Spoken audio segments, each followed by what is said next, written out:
Welcome back to the Nick Bartlett Show, everybody.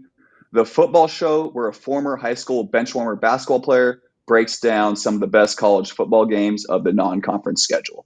So we're still in the midst of interviewing the media and other personnel from Super West teams, obviously in regards to their non-conference games. And for today's edition, we'll be previewing the Arizona-Mississippi State matchup. And joining me on the show today is Stefan Krajisnik of the Clarion Ledger. And thank you for coming on the show, Stefan. Yeah, appreciate you having me on, man. Cool. And so today we got a little cross-country matchup with both teams really kind of in a unique situation. Mississippi State, obviously, a lot going on. RIP Mike Leach, and Arizona is hoping to improve. So this should actually be a pretty exciting little non-conference matchup here. So let's get to the game, though. So you got to start here. It hurts. It just hurts. But how was the feel of Mississippi State's program change since the passing of Mike Leach?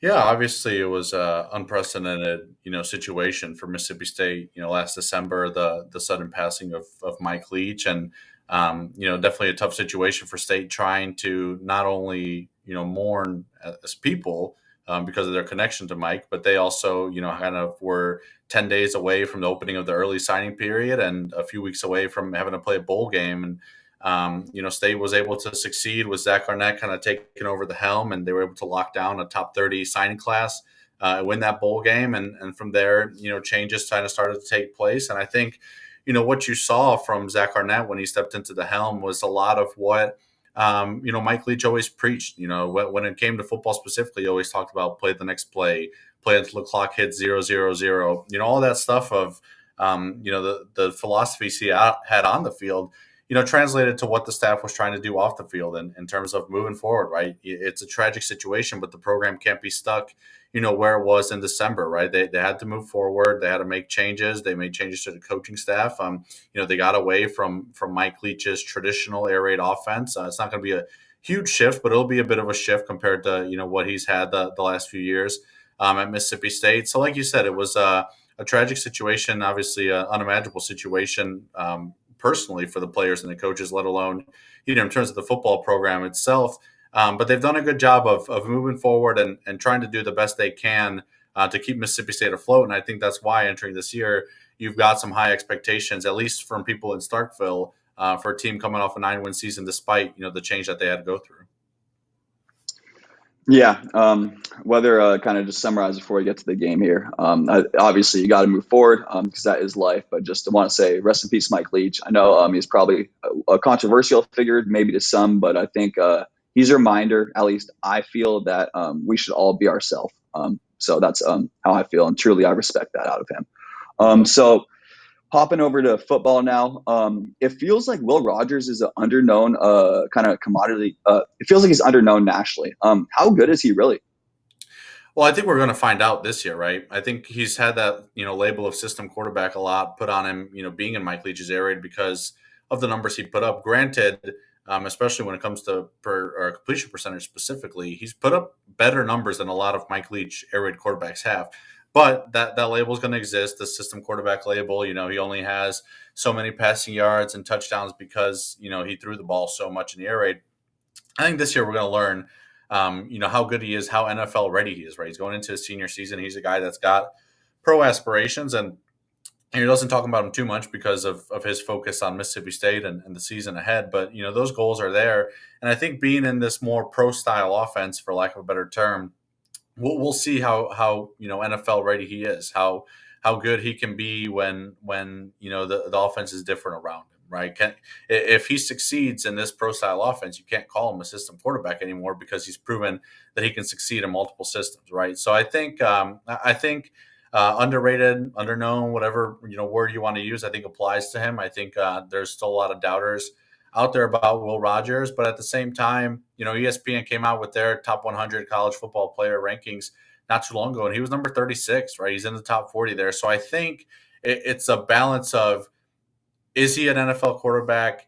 Is he a guy that can succeed outside the area? We're about to find out. But at the same time, you can't deny the numbers that he's put up the last few years, the games that he's won the last few years, from being a guy that came in as a true freshman, thrust into a situation that's, think about 2020. He's a true freshman coming in. Okay, you didn't have spring practice because of COVID. On top of which, the coach he was, that was here at Mississippi State before Mike Leach ran something completely different from the air raid. So now you're implementing a whole new offense with no spring. Summer is kind of limited, and the fall, was there going to be a football season? Was there not going to be a football season? You're implementing all this, and then on top of it, you're a true freshman that's coming in being thrust into that situation. So he's kind of had the chance to grow in front of everyone's eyes as a quarterback, and I think that's why he has this weird balance of there are doubters, but there are people nationally who have seen him grow and believe that he can have a really good season. Yeah, and it seems like he should be well protected this year as well. First off, it's a little bit hard, and granted, there is a little bit of system nature, but I think that any quarterback who's successful in the SEC, I feel you could probably remove that label because you're going to be going against elite defenses either way. But going to the offensive line here, it's a really experienced, I believe, all senior offensive line. And the one kind of weird question I want to ask is, were they able to kind of adjust their splits? I know that air raid has some unusual splits. So kind of a two-part question there. Yeah, I think the first part, to your question of yes, there's a lot of experience on this line, and I think what another promising thing for State is guys like Percy Lewis and Albert Reese are kind of the younger guys who they have the bodies, right? Percy Lewis was one of the, if not the top JUCO offensive lineman when he was signed a couple of years ago by State. So they've had guys that have kind of had that size, and it's kind of a matter of getting comfortable in a system and getting them playing time. And not only do you have the seniors now that are probably going to start and have that experience, you also got these young guys who are coming into form and kind of push for those spots. So I think they feel like they have experience and depth along the offensive line. And I think the second thing to follow up on what you were saying, with the splits and whatnot, yes, the air raid, it was very different what they were asked to do compared to a lot of offensive linemen. I think just, looking at the snaps in general, probably 75% they're pass protecting, right? It's completely different. And it's going to be different, especially you add a tight end to that mix. It's going to be something, they haven't really seen the last few years at Mississippi State, but I think they feel comfortable because of that experience, because of Mississippi high school football, the way programs run here. It's not very pass heavy. You don't see a lot of gunslinging air raid type offenses like you might see in Texas, right? Mississippi's a bit more run heavy and things of that nature. So I think a lot of these guys from their upbringing are pretty comfortable in this system. And now it's just a matter of getting some snaps, maybe getting some games under their belt. And kind of the reason we're talking that Arizona State game the Arizona game is going to be huge just because it's your first real test, to kind of see what the offensive line and other assets of your offense are capable of doing, early in the year.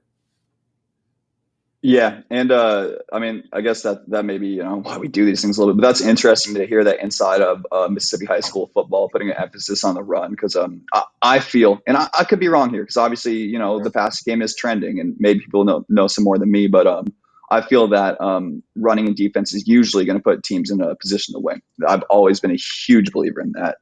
Yeah. So obviously losing Dylan Johnson hurts a little bit. But out of the returning backs, is there anyone that stands out to you? I know you got Joe Quavius Marks, Simeon Price, and then you got a transfer from Penn State. Yeah, Jaquavius Marks, him and Dylan Johnson were kind of 1A and 1B at Mississippi State. They really, when you look at the splits, they really divided it up, pretty equally there. I'm sorry, I got my dog chewing over here in the background a little bit. He likes talking. He likes talking running backs too. But I think the splits with Dylan Johnson and Jaquavius Marks, were interesting in the air raid. And I think you're going to see more reliance now on Marks with Johnson not there. But as you mentioned, Simeon Price is a guy who, late in the year, especially in that ReliaQuest Bowl, showed some potential. Kevon Lee, the Penn State transfer. I mean, when you have that type of Big Ten experience at running back, there's a pretty good chance you can come in and make a pretty instant impact at Mississippi State. And then you got a guy like Seth Davis, a freshman, out of Texas, who's been pretty promising, in camp so far, that could make a push as well. Who would you consider the biggest threat at the wide receiver position? Yeah, I think the biggest threat, and I'll kind of use the word ceiling here, with the biggest ceiling, I think, is Tulu Griffin, Ledietrich Griffin. He's a guy who, last year led the nation in kickoff return yards, average yards per kickoff return, I should say, has been really explosive in the kick return game and has shown flashes on offense, kind of being an outside receiver in Mike Leach's system. But, with his explosiveness and his size, he always felt like, to me and to a lot of people in Starkville, that he was better suited as a slot receiver. And that's where we're going to see him this year in Kevin Barbay's system. So he's a guy that not only is going to be, a threat in the passing game, but you're going to see jet sweeps, direct handoffs to him that you necessarily didn't see a lot of in the air raid. So he's the guy to keep an eye on. He's going to be a big part of what Kevin Barbe tries to do with his offense at Mississippi State. Cool. And then I think you touched on the tight end. I got a couple transfers there, so kind of leave that. Feels kind of. I'll just say, is there anything you would like to add on the offense? Anything I missed? Yeah, I think the tight ends, like you said, it's you got new guys coming in a new position that State's kind of trying to get used to. I'm interested to see how they use those tight ends. But aside from that, we hit on pretty much all there is to the offense there. Cool. And then I'm stealing this. I gotta be honest because I want to be real here. I heard this question on the Cover 3 podcast, so I'm stealing this. I thought it was just a really, really good question. Do you feel that with Arnett coaching that he might kind of like tilt his offense to kind of benefit his defense rather than just try and go score the ball? Maybe you'll see it a little bit. I just think at the end of the day, Arnett, and I don't know what the proper way to phrase this is without making Arnett look like he's not involved at all in offense, because he's involved. He's the head coach. He takes the responsibility for it. But I think he's giving Kevin Barbe a lot of freedom to do what he wants, in the same way that Leach gave Arnett a lot of freedom with running his defense. So I think it's a tough question to answer just because we haven't seen it yet too much, right? I'll probably be able to know a bit as the games get going, a better answer to that. But I would say right now, maybe you'll see a little bit of that. But I think at the end of the day, Arnett kind of has a similar mindset as to Leach, where it's, don't worry about time of possession or snaps or thing like that. If you score, you score. You put 6 points, 7 points on the board. That's all that matters. And the defense will do its job after that. That's kind of a Leach mantra as well. So maybe, especially maybe in late game situations, you see a bit of that. But right now, it's kind of hard to tell without, having seen some games. Yeah, I appreciate the honesty there. Yeah. Until you see it, there's not. Yeah, exactly. So hopping over to the defense here. Actually, shoot, just ask that question. Two. How good do you feel the defensive line will be? They return a bunch of key pieces. You got Nathan Pickering on the nose. You got Jaden Crumedy and Jordan Davis. Any pieces that kind of stand out to you there? Yeah, you'll see some more young guys thrown into the mix, just because, and this kind of be a piece for the linebackers as well. You have a lot of, 50 or 60 year guys that are probably going to be gone after this year, right? And you're trying to figure out, what kind of depth you have moving forward with the program. So you'll see young guys like Calvin Dinkins, Travion Williams be a mix there. But, at the end of the day, when you have Nathan Pickering, Jordan Davis, DeMonte Russell, Jaden Crumedy, those guys that you just mentioned, you're going to have a chance for some pretty good success on that defensive line. And it's going to be interesting. We've seen the 3-3-5 with Arnett, and that's kind of what everyone's expected Brock to do. But, Brock and Matt Brock, the defensive coordinator, and Arnett have both, said if they feel that, 4 down linemen is a better move than doing the 3-3-5, with Sam linebacker kind of being, a more versatile piece. If they don't feel like they got a guy at Sam linebacker to kind of fit that role perfectly, you'll see some 4 down linemen. So I think the defensive line is going to be interesting to see this year, just because they could shift what they're doing as the year goes on. I think that depth is going to be tested, and that's where those young guys are going to have to step up. Do you feel the linebacker unit will be the biggest strength on defense this year? I know they return Nathaniel Watson as well as Jet Johnson, and it seems like there's a lot of hype surrounding this group. Yeah, I think that's definitely the position group you feel most comfortable with, just because of that experience. I mean, Nathaniel Watson, Jet Johnson were the 2 leading tacklers in the SEC last year. They're just so experienced, have such a good understanding of the defense, to the point where Arnett and fall camp has said that he's limited their reps, because why wear them out in August when they know what they're doing? They're so experienced with what they're doing. No point of wearing them out and risking injuries at this point of the season. So I think that's probably position group on both sides. If you took into account every position on offense and on defense, that's probably the group I'm most comfortable with, just because of those 2 guys and the experience and just the knowledge that if they're healthy, they're going to do what you need them to do. Yeah, and I feel I'm thinking that I know there's a little bit of hype about Arizona's offensive line. People think they're pretty solid, and they could be. But I think Arizona's a really solid running back, and Michael Wiley and Jonah Coleman. They got a nice little duo there. And so I'm thinking the linebackers going to have to be pretty solid in tackling. That's the one thing about Arizona. We haven't spent too much time on them, but they have a lot. They're not necessarily the best team. Defense is really weak. Why we haven't touched on them. but the offense has a bunch of explosive players. You got a former quarterback in Jane Delore from Washington State. I've always called him the college Brett Favre. He's either going to throw 4 touchdowns or he's going to throw 4 picks. But he's someone you want in your corner. At least I've always felt that way. And along with him, Jacob Cowling is a true threat at wide receiver. I feel one of the most underrated in the conference. I know they lost Dorian Singer to USC. I think that's a little bit overhyped because I truly felt that Jacob Cowling and the combination of him and Tetaora McMillan could be really dangerous. So kind of some little insight on Arizona, and they do have a little they're kind of like a Madden team. A lot of explosive pieces, but maybe not built up how you'd like yet in terms of depth and consistency at all positions. But hopping over the secondary here, we just talked about, Arizona's got a couple threats on offense. A whole bunch of faces in the secondary. And if Arizona has a little chance in this game, they're going to have to get some big plays. Do you feel the secondary can hold up against Arizona? And who are some names you think that might contribute some big plays?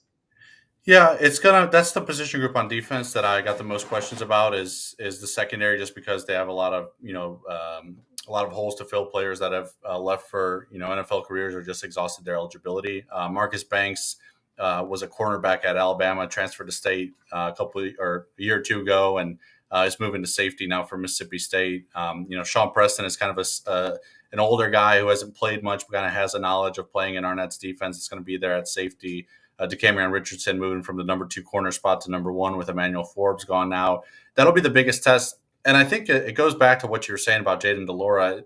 A lot of this game is going to depend on which version of him shows up. I think early in the year, there's going to be some chances to take advantage of the secondary with State, at least until some of those, younger guys maybe get acclimated or some older guys get used to getting, more reps and things of that nature. I think as the year progresses, State's secondary will get better. But if Jaden Delora can take some shots and take advantage, of that secondary, it could be maybe a closer game than maybe what the spread or something like that is going to suggest going into it. I think last year it's that game that they played in Tucson, State won by like 21 or 22 or something like that. I think it was 39-17 the final.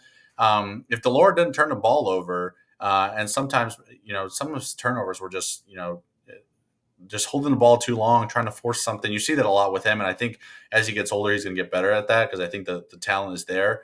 For him, the arm talent is undeniable. He just had too many of those types of mistakes last year, and it's not going to be easier playing, in Starkville to kind of clean that up. But if he does, I think there's a chance this game could be closer than maybe some people expect. Cool. And then, wow, man, I love when it works like this, and it just the smoothest natural transition. So yeah, you got a light game prediction here. Yeah, I mean, I know it's a little early, but you got one? Yeah, I think State will win, and I think they'll win by a few scores. I think it'll be a game that maybe going into the fourth quarter, State fans are a bit uneasy about. Maybe, it's only a 7-point game or something like that. I just think when you look at an SEC program like Mississippi State and what they're known for versus a Pac-12 program like Arizona, and, rest in peace to the Pac-12 for its last season. But I think the battle in the trenches as the game goes on, I think State's defensive line is just going to wear out that Arizona offensive line. I think, on the flip side, I think State's offensive linemen are going to have success, in that humidity against Arizona's defensive line. So I think State will pull away and probably win by, a couple scores, maybe, 17 points or something like that. But I think it'll be a close game, relatively speaking, going into the fourth quarter. Yeah, I'm thinking something similar. Usually, I think I've been picking some low scoring games here. I'm going to go I'm going to go 48-31. I do think that Arizona is going to score some points this year, but their defense is terrible, and Mississippi State has enough pieces on offense. And like you mentioned, I know that, again, it hasn't probably made me the most friends in Pac-12 or whatever Pac-4 territory, but there is a notable difference between SEC and Pac-12 football. I know people may not want to hear that on the West Coast, guys. I went to Pac-12 school, got love for the conference, but it's reality. And it's reality. Just the SEC is better. And a team like Mississippi State, what is it, 13 consecutive winning seasons right now? 13 consecutive with a bowl game. Okay, yeah. Arizona was like 1 in 100 2 years ago. So, exactly. Yeah. Basically, yeah, kind of coming to the last two questions here. you got actually, I guess, one final thing. Is there anything you'd like to add on the college football landscape right now, or anything I missed on Mississippi State? It's kind of just a weird time in general. Yeah, I'll talk a bit about the landscape as a whole. I think what's going to make this year so fun and so special is that it's the last time we really get to see the college football that we're used to knowing in terms of the conferences and things of that nature, just because of, realignment coming in and the college football playoff expanding and all the changes that are coming in 2024 for college football. I think will make 2023 that much more special. I think you're talking about the Pac-12 specifically. I mean, you don't think a school like Washington State wants to, beat the crap out of a Washington or a UCLA or a USC on their way out the door. Like there's going to be some bad blood in games like that. I think Big 12, I think you're going to have teams that really want to beat up on Texas and Oklahoma before they leave, right? They want to leave a sour taste in those teams' mouths. So I think that's what's going to make this year so fun and then make the future of college football so interesting with all the changes coming. Definitely, it would truly be I feel it'd be phenomenal if a team like Oregon State or Washington State went like 12-0 and Yeah. just messed up everything, Yes. made alignment discussions a little bit tougher. Exactly. And so my final two questions, we did the football stuff. One's pretty simple, one's a little bit random. First off, do you have a favorite sport outside of football, or is it football all the day, all the time? I'm a big basketball guy. I grew up playing basketball. The flag behind me suggests that I'm Serbian, and that's true. And I'm a big Jokic fan. Love watching him play and what he's able to do in Denver. So, big basketball guy. Although football season is king, of course. Football season is, always probably gonna be a little bit more the money maker. But yeah, if you could get me started on basketball, I think everyone knows. And yeah, congrats by the way, Jokic, man. Just I'm a very very low level basketball coach. We're talking, and man, just the way he plays, it's something I can teach my kids, and Yeah. and his mentality is something. Yeah, but we could probably use a few more like him out there. And then I guess the final question, this is what I would say. I don't know why exactly they gave me a show, but since they did, I got to do it. I was a huge wrestling fan as a kid, WWE. I still like wrestling. I'm not going to lie to you here. Do you have a favorite wrestler as a kid, as an adult, or just a little bit too nerdy for you? Yeah, no, I watched as a kid a good amount. I can't say I keep up with it too much right now, but Rey Mysterio was my guy growing up. How could you not be a Rey Mysterio fan with the mask and him being so small and going up against some of those bigger guys? I always thought it was cool as a kid watching him. So no doubt that was the first name that came to mind. Awesome. Yeah, he's actually still around. Like I said, I watched a little bit. He actually beat his son in this year's WrestleMania. There you True go. story. Or True. well, that does make me feel kind of old hearing that his son is already at that stage, but that's life.